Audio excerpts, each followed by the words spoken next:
우리에게 주신 하나님 말씀은 에베소서 3장 7절에서 13절까지의 말씀입니다. 신약성경 에베소서 3장 7절에서 13절까지 말씀입니다. 이 말씀은 하나님의 말씀입니다. 이 복음을 위하여 그의 능력이 역사하시는 대로 내게 주신 하나님의 은혜의 선물을 따라 내가 일꾼이 되었노라. 모든 성도 중에 지극히 작은 자보다 더 작은 나에게 이 은혜를 주신 것은 측량할 수 없는 그리스도의 풍성함을 이방인에게 전하게 하시고 영원부터 만물에 창조하신 하나님 속에 감추어졌던 비밀의 경륜이 어떠한 것을 드러내게 하려 하심이라. 이는 이제 교회로 말미암아 하늘에 있는 통치자들과 권세들에게 하나님의 각종 지혜를 알게 하려 하심이니 곧 영원부터 우리 주 그리스도 예수 안에서 예정하신 뜻대로 하신 것이라.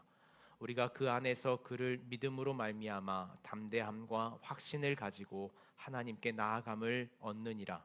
그러므로 너희에게 구하노니 너희를 위한 나의 여러 환난에 대하여 낙심하지 말라. 이는 너희의 영광이니라. 아멘. 하나님의 말씀입니다. 오늘 우리는 티끌 모아 복음이라고 하는 제목으로 하나님의 말씀을 함께 나누겠습니다. 티끌 모아 복음이라는 표현처럼 우리 각자 한 사람 한 사람이 어떤 존재인가를 깨달아가는 오늘의 예배가 되기를 원합니다. 금이간 항아리라는 동화가 있습니다. 한 젊은이가 새 항아리와 금이간 항아리를 가지고 매일 아침 두 항아리에 물을 기르러 간다는 이야기로 시작합니다. 금이간 항아리의 물은 늘 반쯤 새어버렸고 그 새어버린 물로 인하여 매번 이 젊은이는 하루에 한두 번 이상 이 물을 더 길러야 했습니다. 깨진 항아리는 이 젊은이에게 미안한 마음이 있었습니다. 그래서 어느 날 이 항아리가 젊은이에게 그 미안한 마음을 전합니다. 지나온 길을 그 미안한 마음을 전하고 있는 항아리에게 젊은이가 이렇게 말합니다. 항아리야, 미안해하지 말고 내가 지나온 길을 한번 돌아보겠니? 라고 말합니다. 한쪽에는 예쁜 꽃이 피어 있었습니다.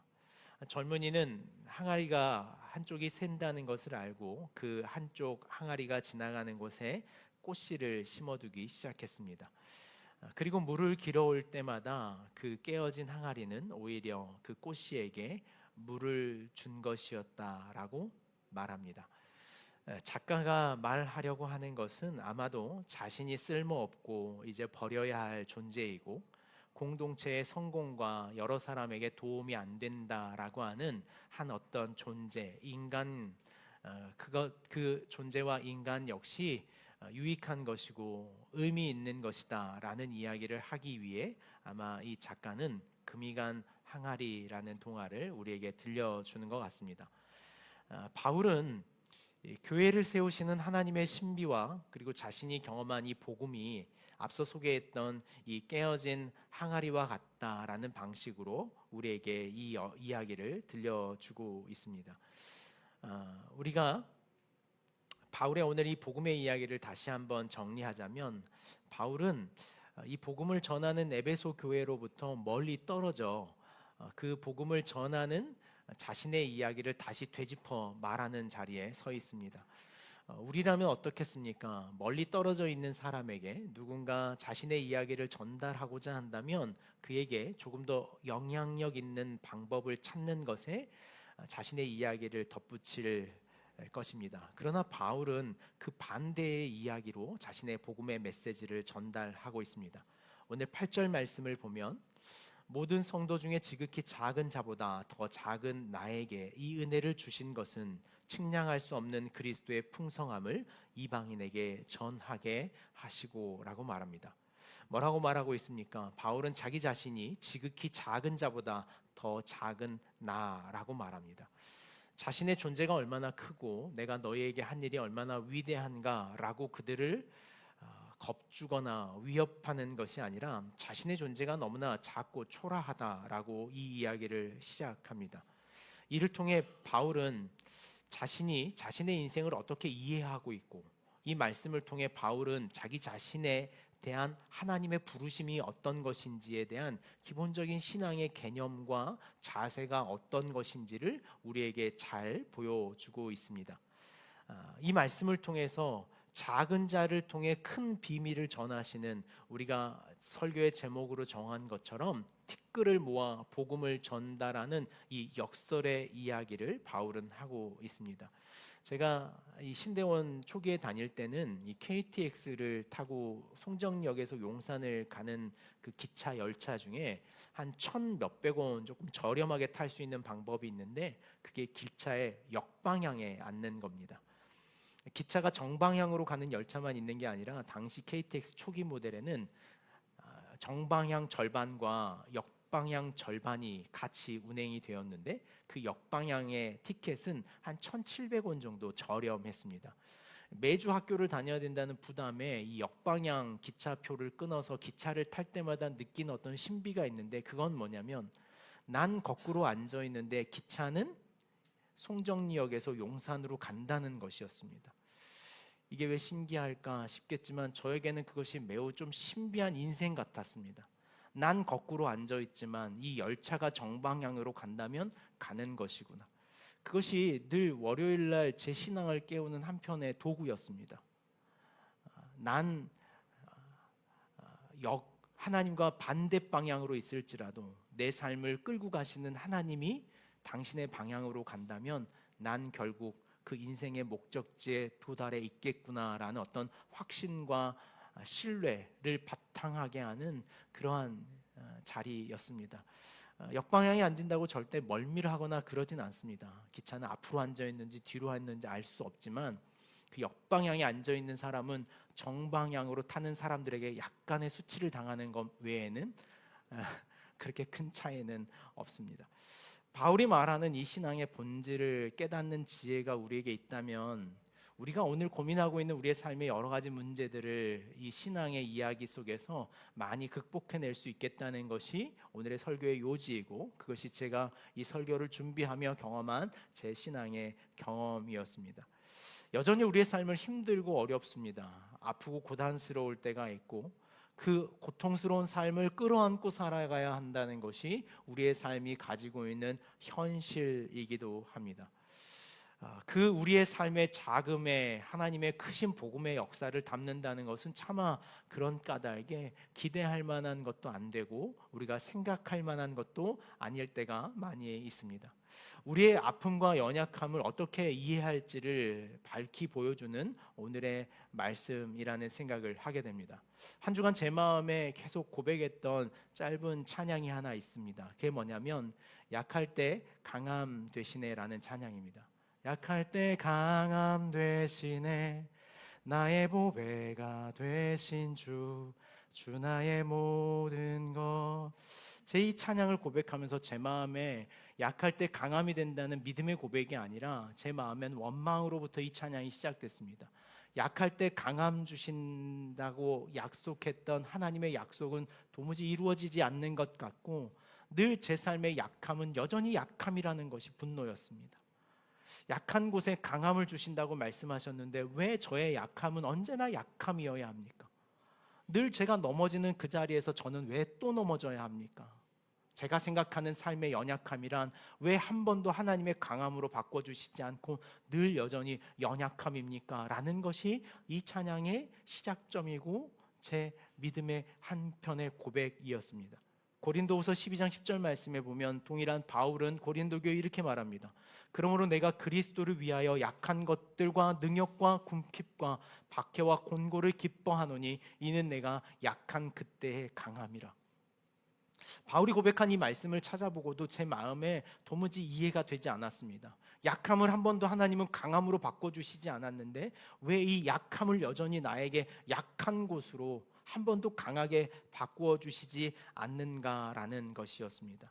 그러한 마음에 오늘 바울이 고백하는 작은 자에게 주시는 은혜가 대체 무엇일까? 작음은 초라함이고 작음은 부끄러움이고 작음은 극복해야 할 것인데 왜 바울은 그 작은 자에게 주는 은혜라는 표현을 나에게 던져 이 부족한 마음을 더 곤고하게 하는 것일까라는 생각을 하면서 한편에 바울에 대한 원망도 있었습니다. 여러분, 우리가 생각하기에 바울이 작은 자입니까? 대부분 신앙하는 사람들에게 있어서 성경의 위대한 인물을 구약의 한 명, 신약의 한 명을 꼽으라 그러면 구약은 모세, 다윗, 아브라함쯤이라면 신약은 대부분 한 목소리로 모아질 텐데 바울 한 사람입니다. 우리가 알고 있는 가장 위대한 사도이자 복음 전도자며 하나님 앞에 쓰임을 받았던 이 신앙의 위대한 인물이 자신을 작은 자라고 말하는 것은 저에게 있어서 오히려 저를 더 수치스럽게 하는 것이고 비교하여 저를 낮추는 것처럼 느껴졌고, 당신의 그 위대함조차 작음이라면 나의 작음은 얼마나 작은 것일까라고 하는 내 마음의 더 깊은 연약함과 슬픔으로 흘러가는 마음이었다는 것을 보게 됩니다. 과연 그렇다면 바울이 말하는 자금이란 대체 무엇일까를 찾는 것이 제 마음에 조금 더 깊이 있는 주안점이 되었습니다. 바울의 자금을 찾아 들어가다가 벌뜩 생각났던 바울의 첫 등장 이야기를 듣다가 제 마음에 바울이 평생을 기억하며 자신을 작다라고 말했던 것이 여기 있겠구나라는 것을 찾아냈습니다. 사도행전 6장에 보면 초대교회가 예수 그리스도의 십자가의 복음을 붙잡고 그들의 교회가 예루살렘 중심으로 형성되어지는 과정 중에 예수 그리스도의 제자였던 12명의 사도가 복음과 말씀을 전하고 기도하는 일에 전무해야 함에도 불구하고 수많은 사람들이 교회로 몰려들자 그 교회에 몰려든 사람들을 구제하는 일을 하다 보니 사도들이 복음을 전하는 일에 방해가 된다는 그들의 평가와 판단이 있었습니다. 그래서 그들이 사도들은 온전히 복음을 전하는 일에만 매진하게 하고 그 교회를 섬기는 일에 훌륭한 일꾼을 세우자 하여 7명의 훌륭한 일꾼을 세우는데 그 가운데 뛰어난 인물이 우리가 잘 알고 있는 것처럼 스데반이라는 인물이었습니다. 그가 얼마나 뛰어난 하나님 앞에 일꾼이었냐면 성경은 그를 이렇게 소개합니다. 그 얼굴이 천사의 얼굴과 같더라 이렇게 말합니다. 그가 얼마나 그 교회 안에서 공동체 안에서 자신의 섬김과 삶의 실천을 그리스도의 복음에 합당하게 살아겠는가를 보여주는 것이 그의 얼굴이 천사와 같았다는 거예요.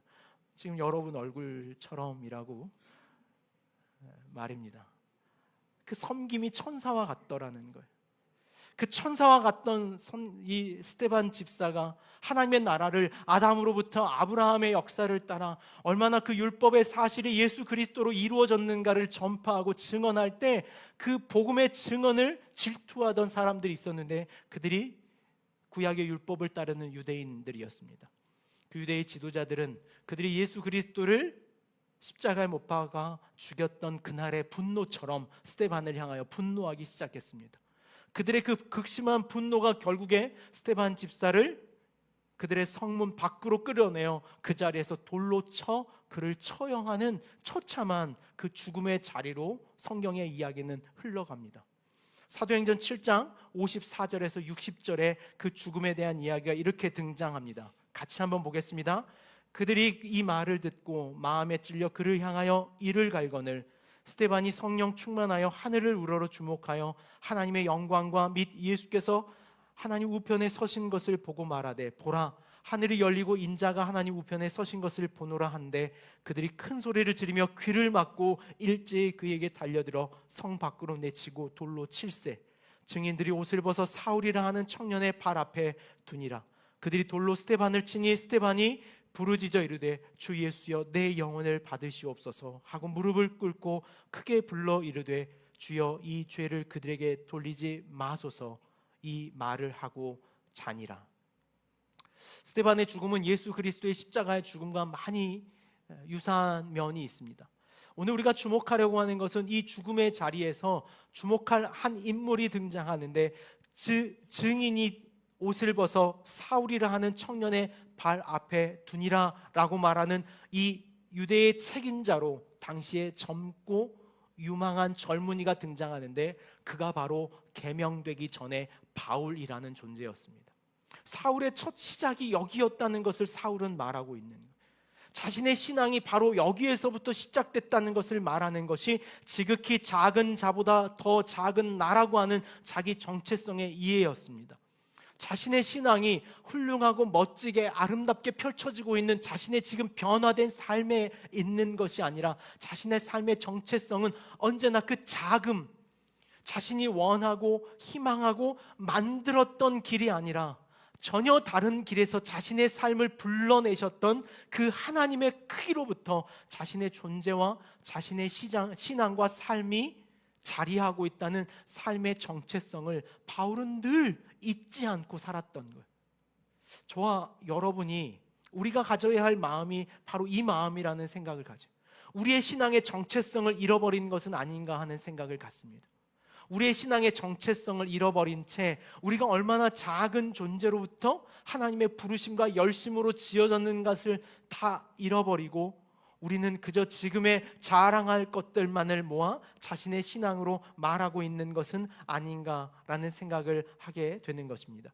바울은 자신이 사도로 자격과 존재를 스스로 증명하려고 하는 것이 아니라, 그러므로 자신을 과장하여 확장하려고 하는 것이 아니라 자신에게 일어났던 모든 일이 하나님의 은혜였다라고 증명하고 있는 것입니다. 이 신앙을 잃어버린다면 우리는 전부 모두를 잃어버렸다고 말해도 과언이 아닐 것입니다.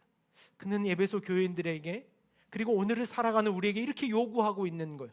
매우 도전적으로 우리에게 삶의 변화를 요구하고 있는데, 그것이 무엇이냐면 우리가 그토록 추구하고 있는 인생의 경험과 성공이라고 하는 것들을 내려놓고 우리가 그토록 거부하고자 했던 인생의 경험으로 우리의 삶을 나아가도록 오늘 우리의 삶을 변화하게 촉구하고 있다는 것. 다시 한번 말씀드리자면 우리가 늘 추구하고 욕망하며 살아가는 인생의 경험들로부터 돌아서 우리가 늘 거절하고 벗어버리기를 욕망했던 그 하나님의 자리로 우리의 삶을 되돌리라고 말씀하고 있다는 거예요. 우리가 그토록 거리를 두고 싫어하고 있는 것이 무엇입니까? 그것은 자금이라고 하는 거예요. 우리의 존재의 자금이란 우리가 늘 거부하고 거절하고 싶은 것이에요. 그 자리에 서기 싫은 우리의 삶의 자리가 있는 것 아니에요? 우리가 필요하다고 느끼는 것, 그러나 우리가 끌어안고 싶은 것이 무엇이냐면 늘 우리의 큼이에요. 내가 커져 있는 것을 우리는 끌어안기를 원하고, 내가 좀 더 큰 삶을 살기를 소망하며, 신앙조차도 우리는 큰 믿음을 갖기를 바라는, 우리가 끌어안고자 하는 그 삶의 축으로부터 돌이켜 그 작고 나약함의 자리로, 우리가 늘 거절했던 그 삶의 자리로 우리의 삶이 나아가야 한다는 이 삶의 전환을 말하고 있는 거예요. 사도 바울이 제시하는 이 믿음의 전환을 보여주는 한 가지 자신의 존재의 고백이 있는데, 그것이 근원부터 자신을 가지고 있었던 삶의 태도인데, 그게 무엇이냐면 일꾼이라고 하는 단어입니다. 7절 말씀에 보면 이 복음을 위하여 그의 능력에 역사하시는 대로 내게 주신 하나님의 은혜의 선물을 따라 내가 일꾼이 되었노라 라고 말합니다. 바울은 자신이 일꾼이라고 말합니다. 일꾼으로 번역된 디아코노스라고 하는 단어는 예수께서 사용하셨던 단어인데, 어디에서 예수님이 이 단어를 사용하셨냐면 제자들에게 자신이 더 큰 존재가 되기를 바라는 그들의 크기의 싸움 앞에 예수님이 말씀하셨어요. 너희 중에 누군가 크고자 한다면 섬기는 자가 되라 라고 말할 때 그 섬기는 자라는 단어로 디아코노스라는 단어를 사용합니다. 제자들조차 자신의 삶을 더 성장시키고 크게 부풀리고 그 위치에서 자신의 영향력을 크게 확장시키려고 할 때 예수님은 너희들이 크기를 원하느냐? 그렇다면 작은 자가 되라 라고 말씀하셨던 그 작은 자, 그가 바로 일꾼이라고 하는 단어였습니다. 고대의 일꾼이라고 하는 개념은 오늘 우리가 생각하는 것보다 훨씬 더 열악한 삶의 자리라는 것을 이해해야 합니다. 그것은 일종의 소모품으로 사용되는 자리였습니다. 그것은 누구에게도 대접받지 못하는 자리가 일꾼이라고 하는 자리였습니다. 그 사회에서 가장 작은 위치에 있다는 것이 바울이 말하는 작은 자 중에 작다는 일꾼의 이야기 속에 등장하는데, 그것은 일종의 작다는 것보다 더 큰 의미가 있는데 무엇이냐면 그것은 누구나 쉽게 버릴 수 있는 존재라는 것에 일꾼의 개념이 있는 거예요. 누구나 주인에게 쉽게 버려질 수 있다는 거예요. 사용되고 나면 얼마든지 버려질 수 있다는 거예요. 당시의 일꾼들에게는 어떤 특정한 기술을 교육시키지 않았습니다. 그러므로 그 일꾼이라고 하는 단어는 누구나 아무 사람이나 할 수 있는 대체 가능한 자리가 일꾼이라고 하는 자리였습니다. 그러므로 그들이 작다는 개념에 있어서 더 중요한 것은 주인에게 의해서 쉽게 버려질 수 있다는 것이 일꾼이라고 하는 단어의 개념이었습니다. 바울은 자신의 존재를 일꾼이라고 말합니다. 오늘 이 일꾼이라고 말하는 것에서도 저는 바울이 가지고 있는 스데반의 죽음과 연결된 자신의 삶을 보여주고 있다고 생각해요. 왜냐하면 초대교회에 스데반을 선출할 때 그 스데반을 교회의 일꾼으로 세웠다라고 말할 때도 이 디아코노스라는 단어를 사용하고 있기 때문에 그래요. 자신이 교회의 일꾼이었던 스데반을 죽이고 자신이 다시 일꾼이 된 이 신비 말이에요. 교회의 신실한 일꾼을 죽였던 그 크고자 했던 청년 바울이 이제는 스스로 낮은 자가 되어 그 일꾼된 자신의 삶을 살아가고 있는 겸손한 태도를 말하고 있는 것입니다. 여기 여러분 중요한 신앙의 비밀이 있는데요, 우리는 그리스도인들의 성숙과 성장을 일꾼으로 하나님 앞에 부름을 받아 그 일꾼이 성숙하고 성장하여 훗날 주인이 된다는 이상한 식의, 마치 구약의 요셉의 이야기를 가지고 온 신앙의 성장론을 우리의 삶에 기억할 때가 있어요. 우리가 일꾼으로 부르심을 받았지만 그 일꾼이 성숙하고 성장해 끝내 주인이 된다는 것이 성숙이 아니에요. 오늘 그리스도인으로서 우리에게 주는 성숙이란, 우리가 일꾼으로 부르심을 받았지만 마지막 끝날까지 그 일꾼됨의 완성을 이루는 것이 성숙이에요. 우리가 언제나 일꾼이라는 것을 인정하는 것이 성숙과 우리의 성장의 이야기라는 것을 우리는 잊지 말아야 돼요. 우리는 자칫 교회와 신앙을 성장과 성숙의 논리에 맞추어 마치 일꾼으로 부르심을 받았지만 끝내 크고 위대한 인물이 될 것이다 라는 우리의 믿음의 어떤 일정표를 가지고 자신을 재단할 때가 있어요. 우리의 삶이 그럴 때가 있어요. 내 신앙이 시작은 미약하였지만 끝은 심히 창대할 것이라는 이 이상한 원리의 구조가 우리의 신앙의 구조를, 오늘 우리의 삶을 짓밟아 놓을 때가 너무나 많이 있다는 거예요. 여러분, 성숙은요, 일꾼이 그 일꾼됨을 철저하게 인정하는 것이 성숙이에요. 하나님이 나를 일꾼 삼으셨다는 것을 철저히 인정하고 그것에 아무런 자존심과 아무런 마음의 불편함이 들어오지 않는 순간이 우리의 신앙의 성숙이에요. 저는 우리의 교회가 그러한 믿음의 성숙으로 세워지는 교회가 되기를 바라는 마음이 있어요. 우리가 어떤 역할을 가졌다고 하여 그 역할에 자신의 힘과 자신의 위치와 자신의 역할의 크기를 자랑하는 것이 아니라 누구나 그 자리에서 다시 일꾼의 일꾼됨을 수용하고 인정하는 믿음의 태도를 갖는 것이죠. 여러분, 이 일꾼됨을 인정할 때 바울이 말하는 지극히 놀라운 비밀의 신비를 깨닫게 되는 거예요. 왜냐하면 이 작고 작은 일꾼에, 이 작고 힘없는 일꾼에 하나님 나라의 복음을 담으셨기 때문이에요. 자신의 자아금을 인정하지 않은 만큼 우리는 하나님 나라의 크기를 볼 수 없게 되는 것과 동일한 위치에 있다는 거예요. 오늘 우리 공동체 가운데 가장 큰 은혜는 어디 있을까요? 제가 말씀을 준비하면서도 이런 생각을 하는데, 제가 수련회를 통해서 이번에 제일 많이 경험했던 것은 하나님은 가장 낮은 곳으로 우리의 모든 것을 흘러가게 하신다는 것에 제 마음에 확신이 있었어요. 가장 낮은 것. 여러분, 기억하는 교회가 부흥하고 성장하고 성숙했다는 것을 세상에 드러내며 오늘 우리 안에 증명할 수 있는 가장 큰 존재는 누굴까요?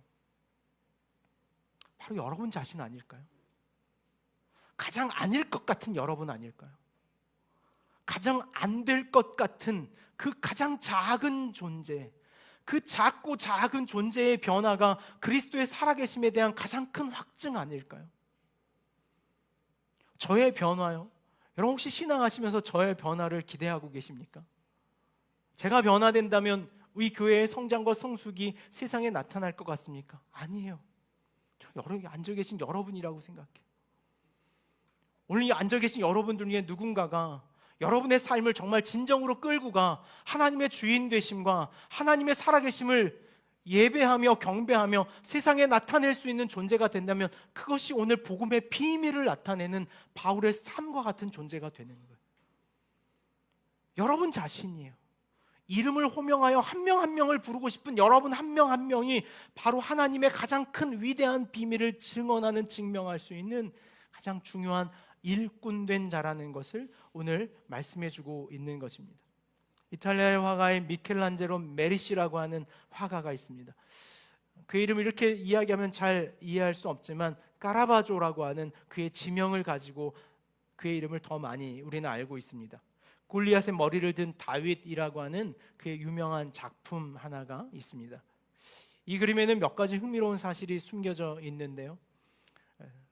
골리앗의 머리, 다윗의 물맷돌을 맞아 머리 한가운데 큰 혹이 나 있는 이 골리앗의 이 잘려진 머리를 들고 있는 다윗을 보면 이 다윗은 실제 다윗의 모습이 아닌 이 카라바조 자신의 어릴 적 순수한 그림에 대한 꿈과 비전을 가지고 있었던 16살 자신의 얼굴을 자화상으로 다윗에게 그려 넣었다 그래요. 이 다윗의 자화상에 자신의 얼굴을 보면 승리의 기쁨과 감격보다는 무엇인가 이 그림 안에서 찾아볼 수 있는 이 골리앗의 머리, 그 머리를 바라보는 연민과 뭔가 슬픈 모습을 여러분 볼 수 있지 않습니까? 그 이유가 무엇이냐면 그가 들고 있는 골리앗의 머리는 바로 38살의 교만과 거만과 신에 대한 불신과 자만으로 가득 차 있는 자신의 얼굴을 이 골리앗의 얼굴에 그려 넣었기 때문입니다. 그 순수했던 자신의 열정과 그 부족하다고 느꼈던 자신의 삶이 언젠가 거만하고 자만하여 하나님에 대하여, 신에 대하여, 종교에 대하여 부정적이고 거만한 신앙의 태도를 가지고 있었던 그가 이 그림을 그리고 비로소 자신의 신부에게 찾아가 자신의 고해 성사를 올리고자 했던 카라바조의 걸음은 끝내 노상에서 숨을 거두고 말았다고 합니다. 이 그림이 자신의 유작이 되고 말았어요. 이 그림에 담겨진 숨겨진 비밀 하나가 있는데 그것이 무엇이냐면 이 다윗이 들고 있는 칼에 있습니다. 이 칼에 보면 HASOS라고 하는 라틴어 알파벳이 감춰져 있는데 이 라틴어의 직역은 이렇습니다. 겸손이 교만을 죽인다라고 되어 있어요. 겸손했던 자기 자신이 거만한 자기 자신을 죽일 수밖에 없었던 그 자신의 삶의 한계, 그 애통함이 이 카라바조의 인생 앞에 직면해 있던 것이죠. 좀 더 강한 존재가 된다면 하나님 앞에 더 멋지고 근사하게 사용될 것 같다는 우리의 삶의 이해가 있습니다. 저 역시 마찬가지예요. 제가 지난주에 약할 때 강함 되시네라는 찬양을 연신 고백할 수밖에 없었던 것은 하나님 저를 좀 강하게 하시지 그러셨습니까? 라는 제 한탄 속에 있었습니다. 하나님 저를 목회자로서 좀 더 강하게 하시지 그러셨습니까? 강한 목소리를 주시거나 아름다운 목소리를 주셔서 그 찬양 한 소절에도 삶을 변화시킬 수 있는 강함을 주시지 그러셨습니까? 저를 학벌 있는 사람으로 세우셔서 그 학벌의 강함으로라도 그들 앞에 서게 하시지 그러셨습니까? 저의 말의 유연함으로라도 그들 앞에 강하게 세워 그 하나님의 강하게 하심으로 저의 약함은 인정할 테니, 저의 부족함은 인정할 테니 이제 좀 저를 강하게 들어 사용하시지 그러십니까? 왜 약한 곳은 늘 약해야 합니까? 라고 고백했던 제 신앙의 고백이 여기 있었습니다. 더 강한 존재가 된다면, 더 강한 사람이 된다면 하나님 앞에 더 근사하고 멋지게 사용될 것 같다는 삶의 이해가 우리에게 있지 않습니까? 우리 인생이 조금 더 단단해진다면, 내 삶이 조금 더 여유로워진다면 하나님 앞에 넉넉하게 믿음 있게, 믿음이란 이런 것이라고 말하며 살아갈 수 있겠다라고 생각하는 저의 마음이 여기에 깨진 것이죠. 작은 자보다 더 작은 나에게 라는 이 바울의 자기 증명과 자기 고백이, 저에겐 이게 없었던 것 같아요. 저는 신앙을 거꾸로 생각했던 것 같아요. 예수 그리스도의 복음을 통하여 제 삶을 성취하고 이루고 나타내 보이고 증명하려고 하는 것이 복음이라고 착각했던 저에게 복음은 다시 찾아와 저의 존재를 더 낮은 곳으로 초대하셨어요. 작고 작은, 더 작은 나에게 오신 은혜, 그 일꾼이라고 하는 삶의 자리로 그저 사용되고, 하나님이 쓰시지 않겠다라고 하면 그대로 끝인 제 삶의 자리를 비로소 이 자리에서 다시 느끼게 되는 것이죠. 13절 말씀에 보면 그러므로 너희에게 구하노니 너희를 위한 나의 여러 환난에 대하여 낙심하지 말라. 이는 너희의 영광이니라 라고 말합니다. 에베소서를 시작하면서 여러분들에게 말씀드렸는데, 바울은 이 에베소 교회에 편지를 쓰고 있는 이 지점에 이 옥중에 갇혀 있는 지점이었습니다. 복음을 전하며 하나님의 나라의 말씀을 전하며 수많은 사람들에게 그 하나님의 나라의 이야기를 하다가 그는 이제 옥중에 갇혀 감옥에 사로잡혀 살아가는 한 존재에 불구했습니다. 투옥중이었습니다. 저는 이런 바울을 생각하며 바울은 적어도 자신이 이 투옥된 감옥으로부터 하나님의 은혜로 풀려나기를 기도했을 것이라고 생각해요. 하나님, 저를 이곳에서 나아가게 하십시오. 이 갇혀있는 삶의 현실에서 저를 구원해 주십시오. 그것이 하나님 앞에 유익한 것 아니겠습니까? 그것이 하나님 보시기에 더 좋은 일이 아니겠습니까? 라고 아마 그는 수없이 기도했을 것 같아요. 사랑하는 교우들 역시 그러지 않았을까요? 에베소 교회뿐만 아니라 바울의 은혜의 복음을 전했던 수많은 초대교회의 사람들이 바울이 이 교회에 자신들의 삶에 찾아와 주기를 기도하는 간절한 마음의 기도가 있을 것이라고 생각해요. 우리에게도 그렇잖아요. 제가 설교 세미나에 지난번에 만났던 노진준 목사님이라는 분의 이야기가 떠올랐습니다. 노진준 목사님 여러분 혹시 알고 계십니까? 요즘에 잘잘법에도 제법 나오시는 분이신데, 그분이 이 한국에 계시다가 미국으로 이민 목회 가셔서 그곳에서 하나님의 부르심을 받았어요. 그분이 하나님의 부르심을 받고 신학을 하는 동안에 한 가지 매일 자신의 삶을 놓고 기도했던 것이 있는데, 그게 무엇이냐면 그분은 안타깝게도 태어나면서부터 한쪽 다리에 장애를 갖고 있는 분이었어요. 하나님, 제가 하나님 앞에 부르심을 받고 사용될 테니 그 부르심의 끝자락에서 저를 위해 하나님이 한 가지 기도에 응답해 주신다면 이 병을 낫게 해 주십시오라고 하는 기도를 하루도 안 빼고 하셨다는 거예요. 신대원 다니는 4년 동안 단 하루도 빠지지 않고 자신의 삶을 고쳐달라고 하나님 앞에 기도했지만 하나님은 한 번도 자신의 삶에 찾아오셔서 그 질병을 고쳐주시지 않으세요. 어느 날은 아침에 일어나면 다리가 쭉 길어있을 것처럼 기대하며 다리 먼저 들춰보는 날을 몇 밤을 지냈지만 한 번도 자신의 삶을 고쳐주시지 않았다는 거예요. 그 기도를 드리던 어느 날 채플로 찾아온 한 목사님의 설교가 있었는데, 그 설교가 무엇이냐면, 하나님은 기도하실 때 오늘 이 바울이 전달했던 약할 때 강함 되신다는 이 복음의 말씀을 중심의 본문으로 하여 하나님은 우리의 기도에 응답하지 아니하시는 분이 아니십니다. 그러므로 모든 질병은 하나님의 은혜 앞에 고침을 받을 것입니다. 그러니 여러분 믿음대로 기도하십시오라는 설교를 듣고 설교가 끝날 때까지 강단 앞에 기다려 섰다가 그 목사님의 멱살을 잡고 싶었다는 거예요. 목사님, 거짓말하지 마십시오. 저는 4년 동안 기도했는데 그럼 제 믿음이 작은 것입니까? 믿음의 작음의 문제입니까? 라고 그 삶의 어려움을 그 목사님 앞에 토로했다는 거예요. 그럴 때 그 목사님이 바울의 이 이야기를 해줬다는 거예요. 바울 역시 자신의 삶의 육체의 과시 같은 것을 고쳐달라고 주님 앞에 늘 기도하고 간절한 마음으로 애써 기도했지만 하나님은 그에게 한마디 말씀만 전해주셨다. 내 은혜가 내게 족하다. 그래서 노진주 목사님 따졌다는 거예요. 그래서 고쳐주셨습니까? 네가 알고 있는 것처럼 고쳐주지 않았다. 하지만 바울은 그 인생에 다시는 그 문제로 하나님 앞에 기도하지 않았다. 그랬다면 그것이 고쳐진 것이냐, 고쳐지지 않는 것이냐? 그렇다면 오늘 네 다리가 고쳐진 것이냐, 고쳐지지 않는 것이냐? 그것은 이제 내 삶의 문제다.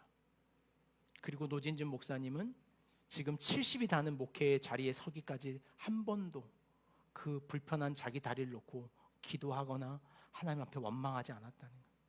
실제로요, 조그만한 계단 하나를 못 올라오실 만큼 심한 장애를 가지고 계세요.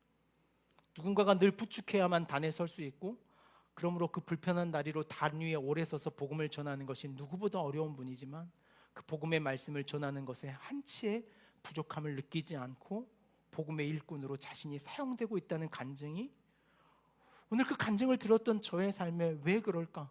그 처절한 불편함이 내게는 없어서 그 은혜를 모르고 있는 것일까? 라는 생각을 제 마음에 갖게 됐어요. 여러분들 인생에 장벽과 같은 것이 있습니까? 이거 하나만 하나님이 고쳐주신다면 저 하나님 앞에 훌륭한 사람이 되겠습니다라고 기도하던 삶의 문제가 있습니까? 오늘 제 인생의 문제, 이거 한 가지만 해결된다면 이제 근사하고 멋지게 하나님의 일꾼이 되겠습니다, 저를 좀 고쳐주십시오라고 기도하던 기도가 있습니까? 저희 교회도 그런 지체가 있어요.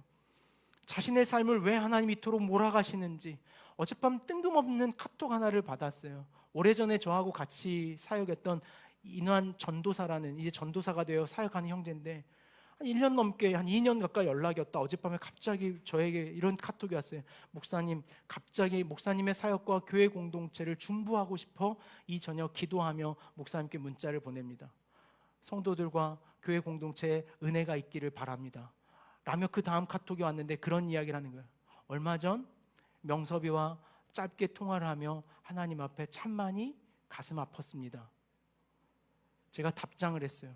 그 공동체를 통하여 우리를 세워가고 계신다, 명섭이를 통하여 우리를 더 크게 세워가고 있는 것을 우리는 보고 있다 라는 이야기를 나눴어요.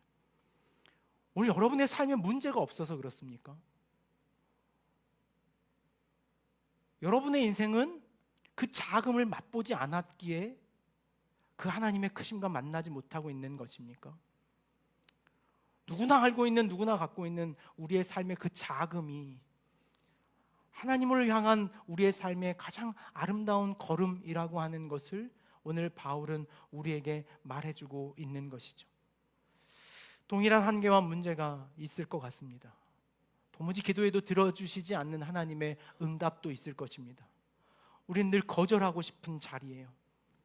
늘 거절하고 싶은 그 자금의 자리를 바울은 끌어안으라고 우리에게 말하는 거예요. 우리가 늘 끌어당기고 싶은 그 큼을 배제하고 그 자금의 자리로 우리의 삶을 내려가 겸손하게 하나님 앞에 나타내라는 것이죠. 여러분, 반드시 기억해야 할 것이 있는데 바울은 마지막 우리에게 이런 도전을 주고 있습니다. 오늘 우리가 그 작고 자금을 인정하는 것으로 우리의 신앙의 최종이 아니라는 것을 말해주고 있는 거예요. 우리는 늘 언제나 그 자금을 경험하고 인식하고 그 한계와 연약함을 우리의 삶에 날마다 경험합니다. 그러나 바울이 말하는 것은 그 자금을 인정하는 것으로 우리의 신앙이 끝나는 것이 아니라 그 한계와 자금의 낮은 영역에 하나님의 임재를 구하는 기도를 세워야 한다고 말하는 거예요. 한계가 무겁고 비참하고 무기력하게 만드는 것으로 끝나는 것이 아니라 그 한계를 뛰어넘는 하나님의 은혜를 사모하는 기도의 자리로 우리를 나오라는 거예요.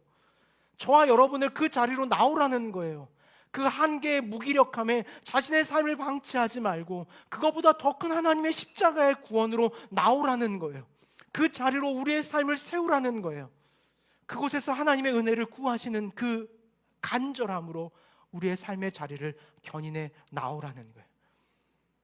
존재를 인정함과 동시에 하나님의 일하심의 크심을 볼 수 있어야지 우리는 살아갈 수 있는 존재가 되는 거예요. 그럴 때 바울과 같은 삶의 고백이 진실한 고백이 될 수 있는 거예요. 우리 모두 티끌 같은 존재입니다. 누구 하나 훌륭하게 잘 사는 것처럼 여기저기 살펴보면 누군가는 되게 멋지게 근사하게 사는 것 같지만, 여러분, 아직 많은 시간을 살아낸 건 아니지만 인생 여기까지 살아보니 거기서 거기, 많이 먹은들, 더 맛있는 걸 먹은들, 우리 두 요리사가 앞에 앉아 있어서 그런 말에 참 미안한데 더 맛있게 만들어낸들 한 끼예요. 티끌 같은 우리의 삶의 존재가 하나님 앞에 부어져야 돼요. 그 존재의 부어짐 속에 우리의 인생의 그 낮음 위에 그리스도의 십자가가 세워지고 하나님의 은혜가 부어지기를 바라는 건 그게 우리의 신앙이어야 하고 우리의 존재여야 하고 나를 이해하는 삶의 가치여야 하고, 나 그런 존재구나, 나의 자금 위에 하나님이 부어져 계시는구나, 나의 그 작은 존재를 통하여 이 땅에 그 거대하고 위대한, 오늘 바울이 말한 것처럼 그 영원부터 만물을 창조하신 하나님 속에 감추어진 비밀의 경륜을 이 작은 존재에 담으셨구나. 여러분, 거기에 감동이 있는 거예요. 나의 작음을 발견할 때 말이에요. 여러분의 인생에 전환이 필요하다고 바울은 우리에게 말합니다.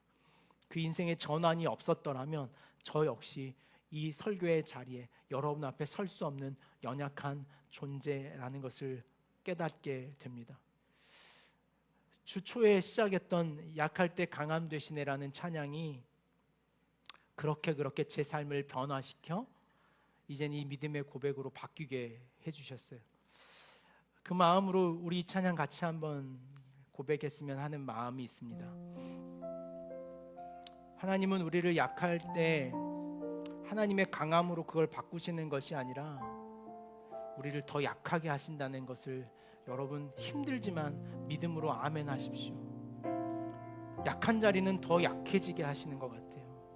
약해지는 자리는 더 약해지게 해 그 약한 자리에 그리스도를 세우게 하시는 것이 하나님의 강함이라고 생각합니다. 여러분의 인생에 넘어야 할 약함이 있다면 오늘 이 시간 하나님 앞에 고백하십시오. 하나님, 저의 약함을 이제 더 강함으로 바꿔달라고 기도하지 않겠습니다. 그 약함으로 받아들일 수 있게 해달라고 기도하겠습니다. 우리 찬양 함께 그 믿음으로 고백하기를 원합니다. 광고 전해드리겠습니다. 수요 강단 계속 되는 중에 있습니다. 다윗 왕정 시대와 예수 초대교회로 계속 되는 중에 있습니다. 오늘 예배 후에 사조이 모임으로 오후 2시에 있습니다. 준비해 주시면 좋겠습니다. 지난번에 그 뭉쳐라도 본다가 있었는데요. 한번 살짝 보여드리고 싶은데 영상에 잘 보이시나 몰라요. 그날 비가 엄청 왔거든요. 네.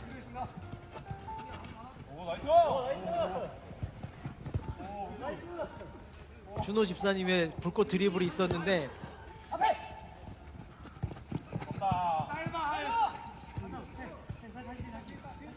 송준이 주라고 계속 하는데 안 주는 거 봐요. 민중이랑 호연이랑 편 먹어가지고.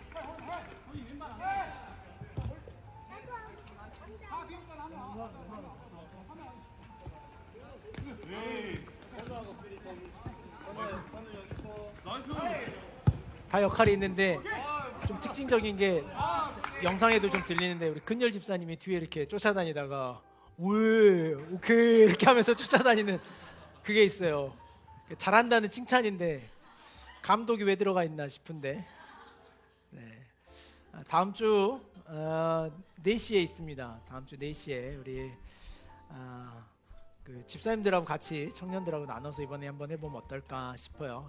날씨 좋으면 자매님들 같이 와서 응원해 주시고 옆에서 같이 해주시면 좋겠습니다. 또 한 가지 좀 자세히 여러분들이 들어주셔야 될 광고가 있는데 다음 주일은 안타깝게도 제가 설교를 하지 않고 네, 안타깝게도 고맙습니다. 저도 두어 차례 간 적이 있고 또 저희 교회에서도 몇 차례 갔던 이 카자흐스탄에 선교 계시는 그 여자 두옥 선생님이 한국에 지금 일정상 들어와 계시는데 저희 교회가 이제 사조위에서 지난 사조위에서 결정하기를 저희 교회가 이제 한 지역을 좀 중점적으로 교회를 세우는 선교에 시작을 하려고 합니다. 그래서 두옥 선생님이 저하고 그 사역 스케줄을 맞추기 위해서 다음 주에 광주에 방문하시는데 마침 광주에 오시는데 그 카자흐스탄에서 오래 사역하시면서 현지 자매를 하나 양육을 해서 그 자매가 같은 민족에게 복음을 전하고자 해서 투르키에, 우리 예전에 터키로 알고 있는데 투르키에로 파송을 한 자매가 있는데, 알고 있는 것처럼 몇 해 전에 그 투르키에 큰 지진이 있었잖아요. 근데 그 자매가 살고 있는 건물도 그 주변이 다 지진으로 무너지는 지점이 있었대요. 근데 그 자매가 카자흐스탄 돌아오지 않고 투르키에 남아서 그 난민들을 돌보며 복음을 전했던 경험들이 있는 자매가 이번에 한국에 같이 들어온다 그래요. 그래서 저희가 다음 주에는 그 신앙의 자리들을 좀 간증으로 나누고 듣는 그 시간을 가지려고 합니다. 그래서 여러분들이 동시통역으로 들으셔야 되니까 귀를 좀 열어서 다음 주에는 미리 좀 많이 유진 간사님하고 오늘부터 그 러시아어로 대화하셔도 좋을 텐데 듣고 다음 주에 이런 시간이 있었으면 좋겠습니다.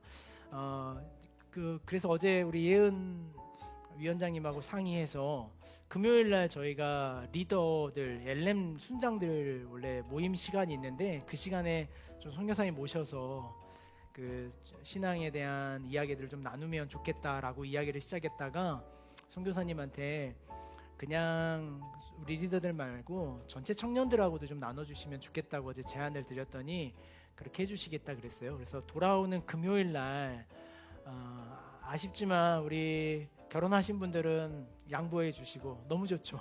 우리 지연 집사님 처음으로 웃었어요 오늘 예배 시간에. 너무 기쁜 마음으로. 그래서 우리 청년들만 좀 필히 이 자리에 오셔가지고 삶을 어떻게 하나님 앞에 헌신했고 또 그 부심 앞에 어떻게 살아가고 있는지를 좀 듣는 자리가 됐으면 좋겠습니다. 그래서 같이 좀 찬양하고 기도하는 시간도 갖고자 하니까요. 금요일 날 돌아오는 금요일 날 저녁에 3시에 저녁 3시가 아니라 7시에 저녁 3시는 무슨 말인지 모르겠어요. 너무 말을 많이 했나. 저녁 7시 반에 3층 이곳에서 모이도록 하겠습니다. 흩어져 순모임 갖겠습니다.